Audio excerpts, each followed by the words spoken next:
Mais on connaît le nom de ce jeune homme qui interprète cette chanson parce qu'en plus il imite bien Cabrel et il chante pas mal. Un collectif. Lollywood. Ben, ils sont très drôles, il faut la repasser tout à l'heure. Vous voulez bien? Oh, oui. Bon, alors évidemment, allons-y, football. Avec l'Euro 2016 qui commence ce soir face à la Roumanie. Vous connaissez un peu la Roumanie, William? Est-ce que vous me permettez une question? Parce que ça, je ne l'ai pas entendu suffisamment. Au classement FIFA, la France, elle est combienième? 17e. 17e. Et la Roumanie? 22e. 22e. Oui. Finalement, sur le papier, finalement, on n'est pas très loin les uns des autres. Il ne faut pas les sous-estimer, ces Roumains. Même si c'est vrai que la France est ultra favorite pour gagner pour la 3e fois cette compétition qui sera à domicile. Donc, match d'ouverture ce soir, France-Roumanie à 21h au Stade de France. Regardez, les Bleus ont quitté Clairefontaine. Dernier entraînement, dernier réglage hier avant de débuter la compétition ce soir. A priori, Olivier Giroud, Antoine Griezmann et Dimitri Payet seront titulaires ensemble pour composer la ligne offensive. Je vous rappelle que les Bleus détiennent le record de buts lors d'un Euro, c'est 14 buts. On espère qu'ils seront à la hauteur cette année. Normalement, pas d'Anthony Martial dans le 11 de départ, il sera sur le banc, tout comme Kingsley Coman. Les Français sont favoris, mais comme on l'a dit, il faut se méfier de la Roumanie, 22e au classement FIFA, meilleure défense des phases de qualification pour l'Euro, seulement 2 buts encaissés en l'espace de 10 matchs, donc il ne faut pas la sous-estimer. La rencontre, ce sera donc ce soir à 21h et on est tous derrière eux. La fête du football a déjà commencé à Paris. 2 légendes du ballon rond étaient dans la capitale hier pour un match de gala. Pelé, la star brésilienne, est arrivée main dans la main avec à gauche Diego Maradona, star du football argentin. Les deux hommes se sont affrontés au cours d'une rencontre amicale. Ils coachaient chacun une équipe. Petit terrain aménagé au Palais Royal en plein centre de Paris. Le match était organisé avec d'anciennes gloires du football. Et évidemment, Maradona, 55 ans, n'a pas résisté à l'appel du terrain. Il rentre même en jeu, il marque. Mais finalement, les deux équipes se sont séparées sur un nul. En tout cas, ces deux-là ont fait plaisir au public et font toujours rêver les générations.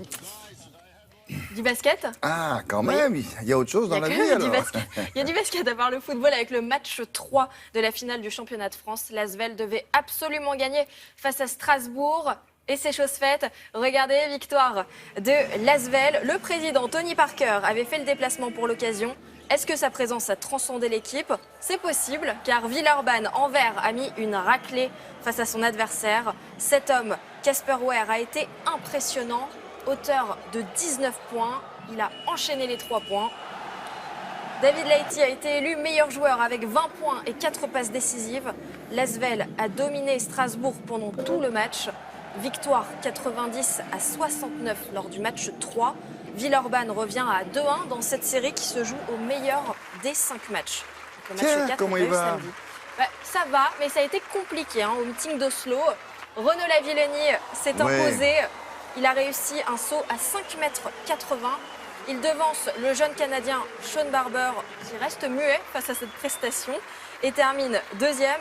Lavillenie a franchi la barre des 5,80 m, mais là, il a manqué celle de 5,87 m. Bravo à lui quand même.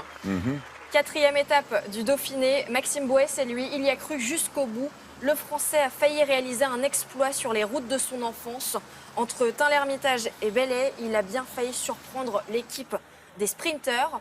Il a été repris à 4 km de l'arrivée et l'étape a finalement été remportée au sprint par le Norvégien Boasson Hagen. Julien Alaphilippe est deuxième, Nasser Boigny est troisième et Chris Froome reprend 9 secondes à Alberto Contador. Voilà pour le cyclisme. Et on termine avec? On termine dans l'eau, avec de l'apnée, avec des images très impressionnantes. Regardez, c'est l'apnéiste français Stéphane Toureau qui a tourné cette nouvelle vidéo. Il l'a nommé le cœur des dauphins. Il est parti à la rencontre des dauphins dans la baie de Bimini. Le tournage a eu lieu aux Bahamas, dans la mer des Caraïbes. Stéphane Toureau est je vous rappelle qu'il est premier français et 5e mondial au championnat du monde d'apnée l'année dernière en Italie. Il est originaire de Haute-Savoie. Il est un petit peu loin de ses racines. Ah oui, ça lui manquait tellement, du coup, voilà. Et c'est une première vidéo d'une longue série qui va venir. Très bien. Tiens, à propos d'eau, merci beaucoup.